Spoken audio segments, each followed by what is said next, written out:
नमस्कार, आवाज समाचार देख रहे हैं आप और आपके साथ मैं हूं स्मिता रशाल। वक्त हो गया 5 बजे की तमाम अहम खबरों का, जिस पर करेंगे नजर, लेकिन उससे पहले नजर इस वक्त की हेडलाइंस पर।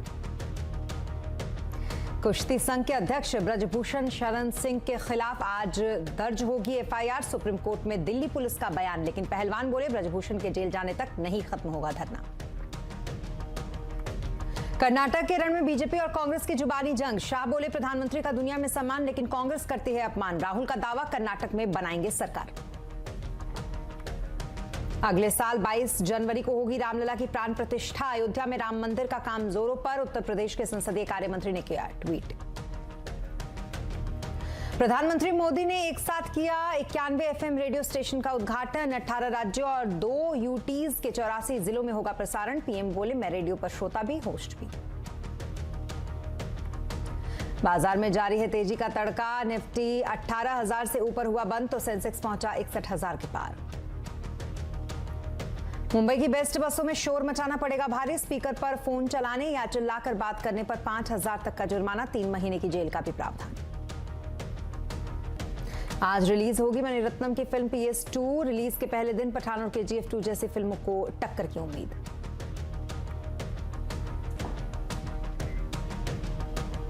खबरों की शुरुआत करेंगे कर्नाटक चुनाव से, जहां अब राजनीतिक पार्टियों का धुआंधार प्रचार का दौर जारी है।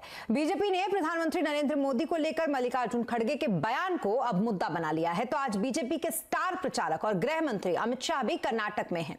उन्होंने एक जनसभा के दौरान खड़गे के बयान को लेकर कांग्रेस पर जमकर निशाना साधा। उन्होंने कहा कि प्रधानमंत्री मोदी का दुनिया भर में सम्मान है, लेकिन कांग्रेस नेता अपने बयान से प्रधानमंत्री का अपमान कर रहे हैं।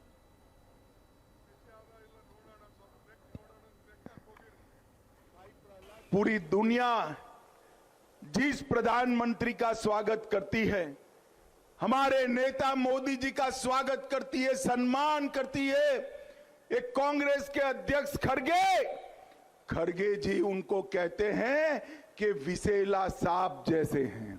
कभी ये कांग्रेस पार्टी नारे लगाती है, कांग्रेस तेरी कब्र खुदेगी।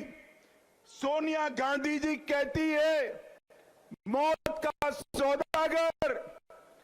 प्रियंका गांधी कहती है नीची जाति के लोग, और ये कहते हैं विसेला सांप। अरे कांग्रेस वालों, आपकी मति मारी गई है, मति मारी गई है। वहीं कांग्रेस नेता राहुल गांधी ने बीजेपी की सरकार को 40% की सरकार बताया और कहा कि हमारी सरकार कर्नाटक में बनने जा रही है और इसे कोई नहीं रोक सकता। हमें 40% सरकार कहना चाहिए। कॉन्ट्रैक्टर एसोसिएशन ने नरेंद्र मोदी जी को चिट्ठी लिखी और कहा कि ये 40% लेते हैं। प्रधानमंत्री ने जवाब नहीं दिया। हमारी सरकार आने वाली है, इसको कोई नहीं रोक सकता। अब बात अयोध्या की, जहां पर निर्माणाधीन राम मंदिर में रामलला की प्राण प्रतिष्ठा अगले साल 22 जनवरी को होगी। उत्तर प्रदेश के वित्त और संसदीय कार्य मंत्री सुरेश कुमार खन्ना ने ट्वीट कर इस बारे में जानकारी दी। मंत्री सुरेश खन्ना ने ट्वीट किया है कि 22 जनवरी को गर्भगृह में रामलीला की प्राण प्रतिष्ठा होगी। आपको बता दें कि अयोध्या में राम मंदिर का काम तेजी से किया जा रहा है। अब तक राम मंदिर का 60% काम पूरा हो चुका है। अयोध्या में मंदिर के निर्माण के लिए 5 अगस्त 2020 को प्रधानमंत्री नरेंद्र मोदी ने भूमि पूजन किया था। और अब बात कुश्ती संघ के अध्यक्ष ब्रजभूषण शरण सिंह की, जिनके खिलाफ एफआईआर दर्ज होगी। आज सुप्रीम कोर्ट ने सुनवाई के दौरान दिल्ली पुलिस को हलफनामा दायर करने को कहा है और दिल्ली पुलिस ने पहलवानों की शिकायत पर एफआईआर दर्ज करने की बात कोर्ट से कही है। इधर दिल्ली के जंतर मंतर पर पहलवानों का प्रदर्शन जो है वो लगातार छठे दिन भी जारी है। इस मुद्दे पर पहलवानों को नीरज चोपड़ा, वीरेंद्र सहवाग, सानिया मिर्जा, अभिनेत्री उर्मिला मातोंडकर जैसी हस्तियों का समर्थन भी लगातार मिल रहा है। पहलवानों ने WFI के अध्यक्ष ब्रजभूषण सिंह के ऊपर यौन शोषण जैसे गंभीर और कई सारे और आरोप लगाए हैं। उनके खिलाफ कार्रवाई की मांग भी उन्होंने की है और कहा है कि जब तक वो जेल नहीं जाएंगे तब तक अपना धरना वो नहीं खत्म करेंगे।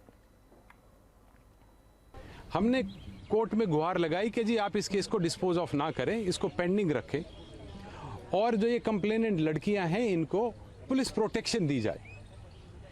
तो ये सब सुन के कोर्ट ने डायरेक्शन दी है दिल्ली पुलिस को कि जो माइनर लड़की है उसको पॉजिटिवली एक पुलिस प्रोटेक्शन दी जाए। और कमिश्नर पुलिस दिल्ली को डायरेक्शन ये भी दी है कि जो बाकी लड़कियां हैं उनकी भी थ्रेट परसेप्शन असेस की जाए और अगर ये लगता है कि उनको भी थ्रेट है तो उनको भी पुलिस प्रोटेक्शन दी जाए। तो इस डायरेक्शन के साथ केस एडजर्न किया है। अगली डेट पे कोर्ट एग्जामिन करेगी कि दिल्ली पुलिस किस तरीके से इन्वेस्टिगेशन करती है इस केस। तो वहीं धरने पर बैठे पहलवानों की मांग है कि ब्रजभूषण को जेल भेजा जाए। उनका कहना है कि जब तक ब्रजभूषण को जेल नहीं भेजा जाता तब तक उनका धरना खत्म नहीं होगा। सबसे पहले तो दिल्ली पुलिस पर देखो हमें भरोसा नहीं है, क्योंकि 6 दिन के बाद सुप्रीम कोर्ट के ऑर्डर के बाद उन्होंने एफआईआर की है। तो सबसे पहले तो यही है कि फेयर इन्वेस्टिगेशन हो और पुलिस को भी सहयोग कर देंगे, ऐसी कोई बात नहीं, लेकिन हम जो मेन है वो सुप्रीम कोर्ट के आगे अपने बयान देंगे और बस फिर फेयर डिसीजन होना चाहिए। उसके जो सारे पदों से उसको हटाया जाए, जैसे भी जो भी अभी कार्रवाई होगी और उचित जो सजा होगी वो जेल में जाना चाहिए। ये सारी चीज़ें वो इन्वेस्टिगेट करके जो भी उसके लिए उचित सजा होगी वो होनी चाहिए। उसके बाद हमारे जो बड़े बुजुर्ग सब बोलेंगे, क्योंकि सब ने इतना साथ दिया है हमारा, उसके बाद ही हम धरना खत्म करेंगे, वरना हम यहाँ से नहीं हिलने वाले। तो पहलवानों ने साफ कर दिया कि जब तक ब्रजभूषण को जेल नहीं होती है तब तक ये प्रदर्शन जारी रहेगा।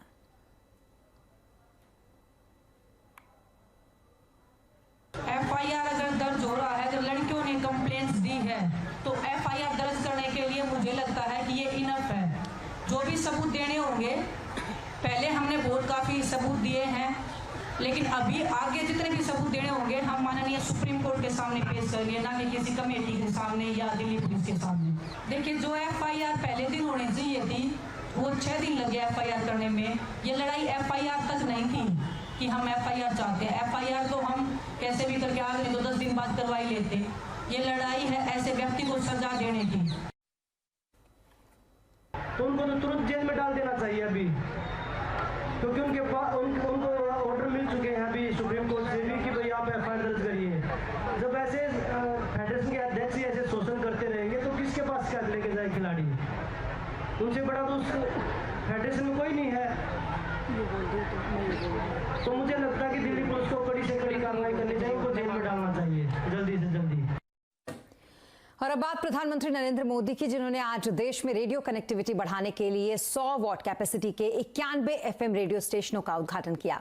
18 राज्यों और 2 केंद्र शासित प्रदेशों के 84 जिलों में इन एफएम रेडियो स्टेशनों का उद्घाटन वीडियो कॉन्फ्रेंसिंग के जरिए किया गया।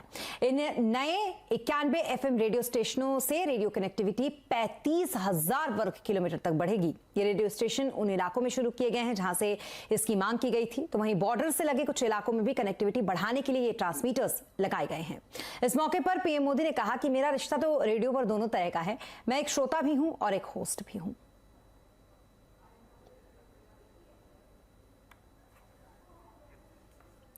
और अब बात करते हैं बाजार की। बाजार में लगातार 7 दिनों की तेजी के बाद मार्केट बढ़त पर आज बंद हुआ। निफ्टी 16 फरवरी के बाद 18,000 के पार आज बंद हुए। तो वहीं कंज्यूमर ड्यूरेबल्स को छोड़कर बीएसई के सभी सेक्टर इंडेक्स बढ़त के साथ आज बंद हुए हैं। सेंसेक्स 463 अंक और निफ्टी 150 अंक चढ़ा। मार्केट का पूरा हाल समझने के लिए चलते हैं यतिन के पास। यतिन, बताएं जरा मार्केट के आज के हाईलाइट्स क्या क्या रहे।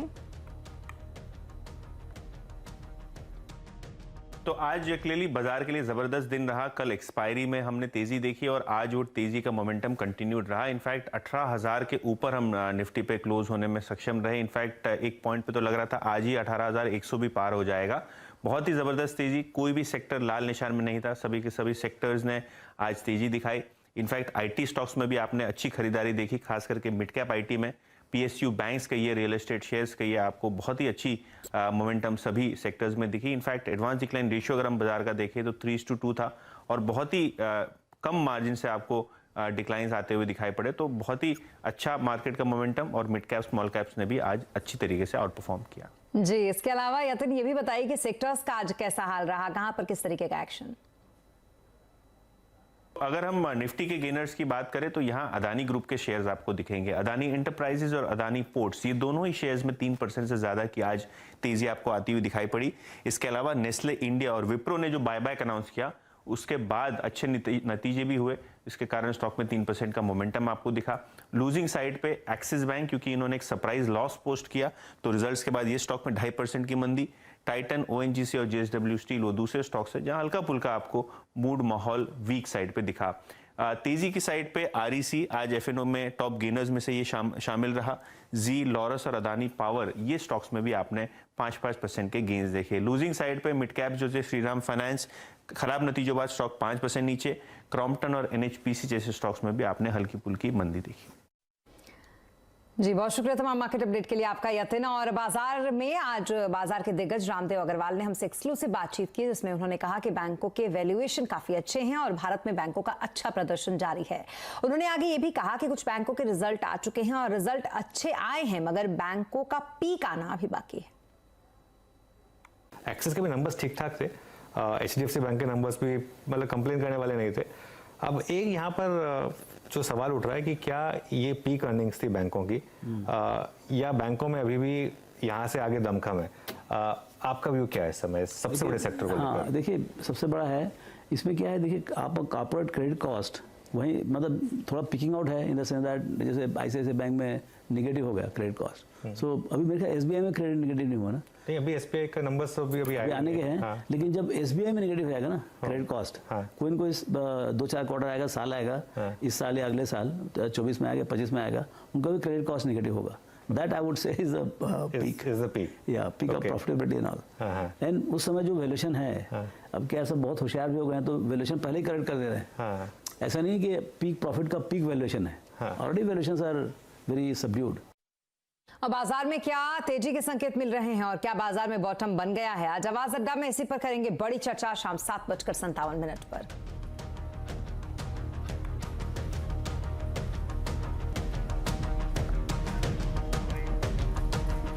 और अब बात मुंबई की, जहां पर सब अर्बन सर्विस बेस्ट की बसों में मोबाइल को स्पीकर मोड पर चलाना या जोर जोर से बात करना भारी पड़ सकता है। कम्यूटर्स की तरफ से जो शिकायत मिली थी उसके बाद बेस्ट ने इन पर बैन लगा दिया है।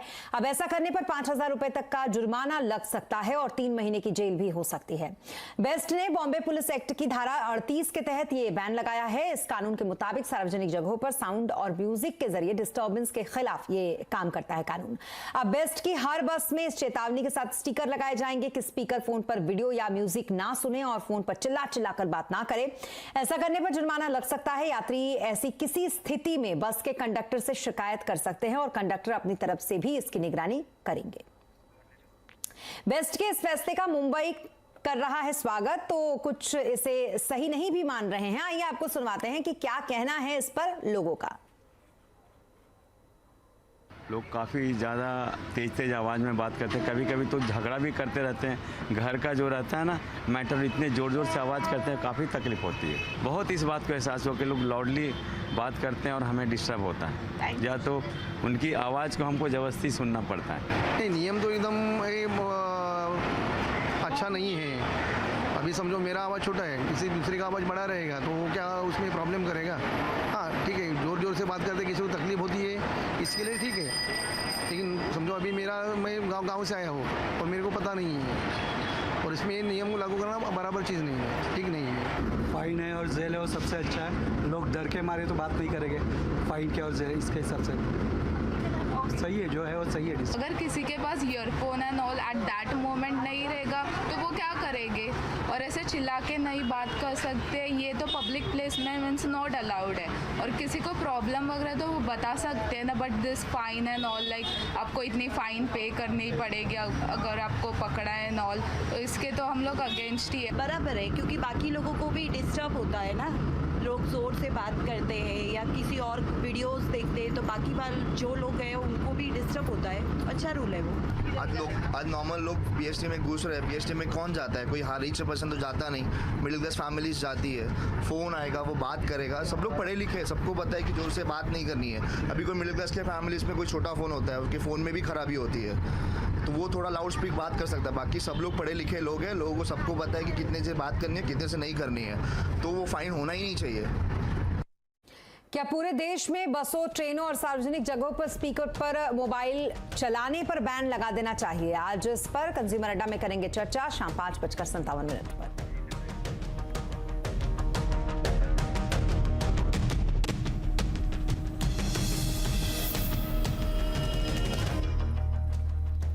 और ब्रेक के बाद एक बार फिर आपका स्वागत है। सूडान में सिविल वॉर के बीच ऑपरेशन कावेरी के तहत भारतीयों को रेस्क्यू करने का काम लगातार जारी है। विदेश मंत्रालय के प्रवक्ता अरिंदम बागची ने बताया कि यात्रियों का 10वां जत्था सूडान से सऊदी के शहर जेद्दा के लिए रवाना हो गया है।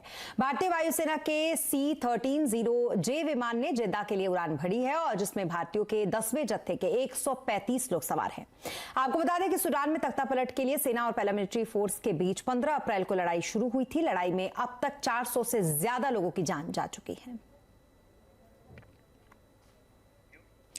बात जिया खान के आत्महत्या मामले की, जिसमें बॉयफ्रेंड रहे उनके सूरज पंचोली को अब बरी कर दिया गया है। आज मुंबई में सीबीआई की विशेष अदालत ने अपना फैसला सुनाया। जिया खान की मौत के 10 साल के बाद कोर्ट ने सूरज पंचोली को सबूतों की कमी की वजह से सुसाइड नोट में लगाए गए सभी आरोपों से बरी कर दिया। 3 जून 2013 को जिया ने सुसाइड किया था और तब से यह मामला अदालत में था। आज बरी होने के बाद सूरज ने अपना पहला रिएक्शन भी दिया। उन्होंने सोशल मीडिया पर स्टेटस लगाया कि सच की हमेशा जीत होती है। हालांकि अभी जिया खान की मां ने हाईकोर्ट में इस फैसले को चुनौती देने की बात कही है। आज अबेटमेंट टू सुसाइड इरेडिकेट हुआ है, लेकिन the question mark is how did my child die, so the cause of death is still pending. क्या लग रहा है कहां पर एक कहीं चूक हुई है? मैंने शुरू से कहा है this is a case of murder and now the abetment to suicide is gone but the murder still is hanging. Well yes, why not.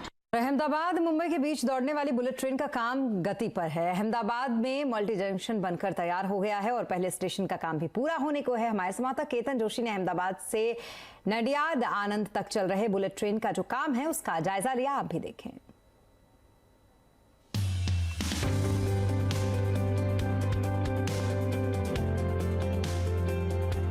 Bharat की पहली बुलेट ट्रेन के लिए अहमदाबाद के साबरमती विस्तार में जंक्शन बनकर तैयार हो गया है। यहां bullet train, metro, BRTS, Indian rail का कनेक्शन होगा और यहीं से पैसेंजर आया जाया करेंगे।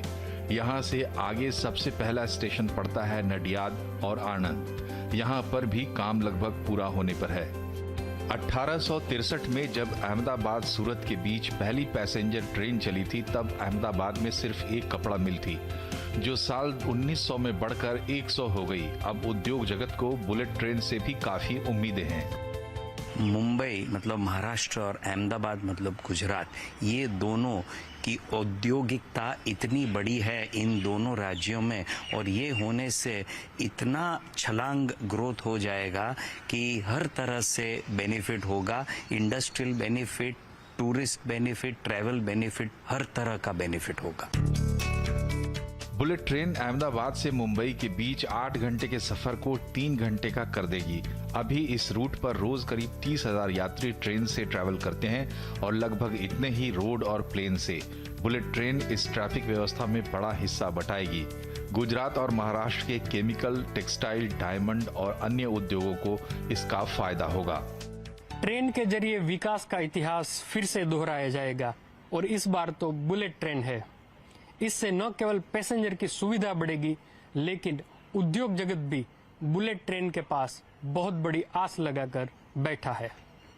केतन जोशी, नडियाद आनंद बुलेट ट्रेन स्टेशन।